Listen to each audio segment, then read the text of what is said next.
Coneixeu els riscos laborals que comporta el procés de depuració d'aigües residuals?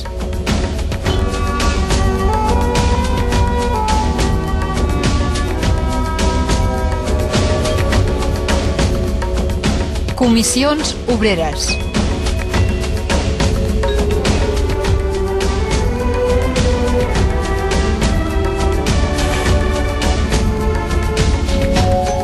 Depuradores.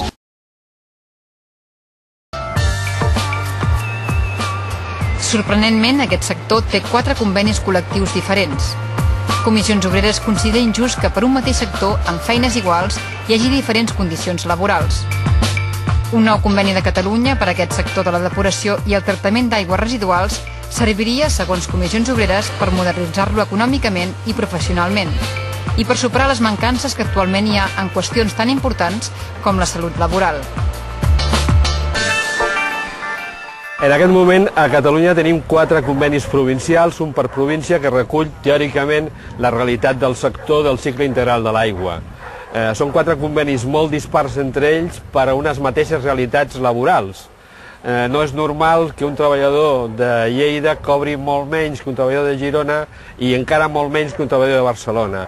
La realitat laboral és la mateixa, les condicions laborals són les mateixes, per això des de Comissions Obreres reclamem que es negociï un únic conveni sectorial que permeti igualar les condicions laborals, però a més que reculli correctament la realitat del món de la depuració, que no té res a veure amb el món de la resta del cicle integral de l'aigua.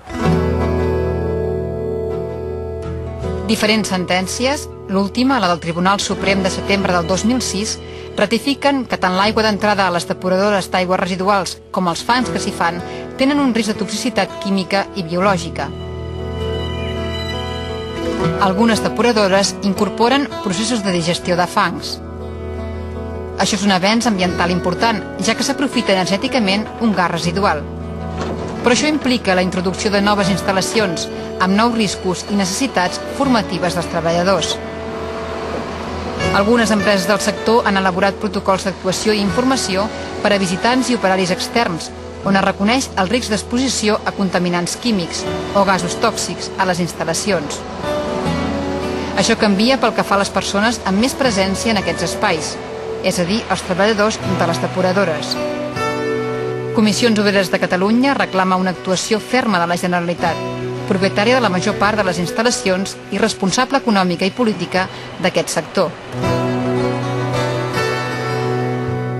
Home, des de Comissions Obreres el que reivindiquem és que ja anem una mica tard per millorar aquest sector, perquè ja fa 7 anys de l'accident de Teià.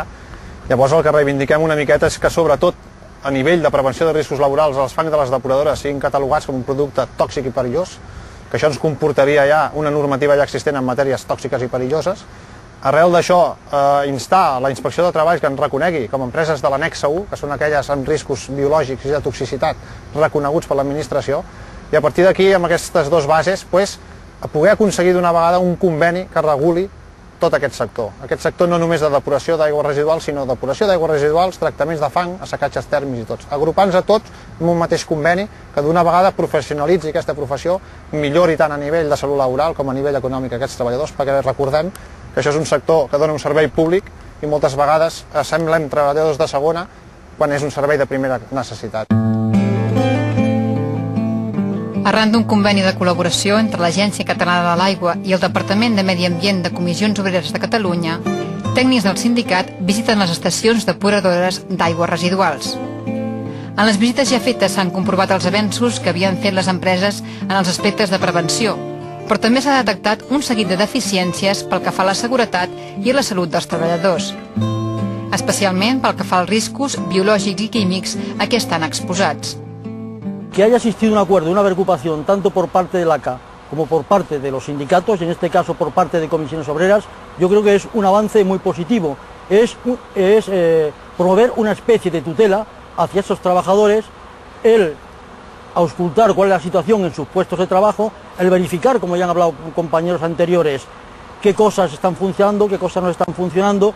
Lo que sí bien estamos detectando es que a raíz del acuerdo está habiendo una gran innovación en las empresas. Y yo creo que el hecho, ¿no?, de sentirse vigilados por parte de las concesionarias, ¿no?, al margen de que no podríamos hacer una crítica general establecida para todos, ¿no? Pero sí que está suponiendo el que existan este tipo de mejoras y esta tutela hacia los trabajadores empieza a tener efecto. Pensem que actualment tenim un pressupost d'explotació de l'ordre de 200 milions d'euros anuals, que d'aquests 200 milions 40 corresponen, o aquest ordre de magnitud corresponen a tot el que és reposició i millores, i d'aquí de l'ordre d'un 15 o un 20% són actuacions directament implicades amb el que és prevenció de riscos laborals. Treballem en la línia de prevenció d'acord amb la legislació vigent. Una mostra, ja dic, és el conveni que hem fet, que no estic massa d'acord amb alguna de les indicacions que s'han fet pels companys de comissions en el sentit de que el conveni en si mateix ha servit per rellançar aquests temes. El conveni en si mateix ens ha servit per veure si hi ha alguna disfunció en alguns aspectes de la prevenció, i aquí sí hem incidit, però la línia estava marcada amb anterioritat, o sigui, l'ACA està apostant a través propi, a través de les empreses, dels treballadors i en si mateix totes les actuacions que estem fent per la prevenció de riscos laborals. En els últims 6 anys s'ha avançat molt en el coneixement dels riscos que comporta pels treballadors la feina relacionada amb la depuració d'aigües residuals, sobretot per la tasca realitzada per Comissions Obreres de Catalunya, mitjançant els seus delegats. Però encara s'està lluny d'aconseguir que aquests treballadors tinguin totes les mesures necessàries per evitar que hi hagi accidents laborals en un sector exposat a la toxicitat química i biològica. Un dels objectius fonamentals de Comissions Obreres és detectar i prevenir els riscos laborals dels treballadors i les treballadores, siguin del sector que siguin. En aquest programa hem vist un exemple de com treballa el sindicat en un sector tan important com el de la depuració d'aigües residuals, detectant i examinant els riscos laborals dels treballadors i també donant les pautes de seguretat per evitar els accidents laborals que sempre tenen un cost per la vida i per la salut. Perquè recordem que treballem per viure, no pas per morir.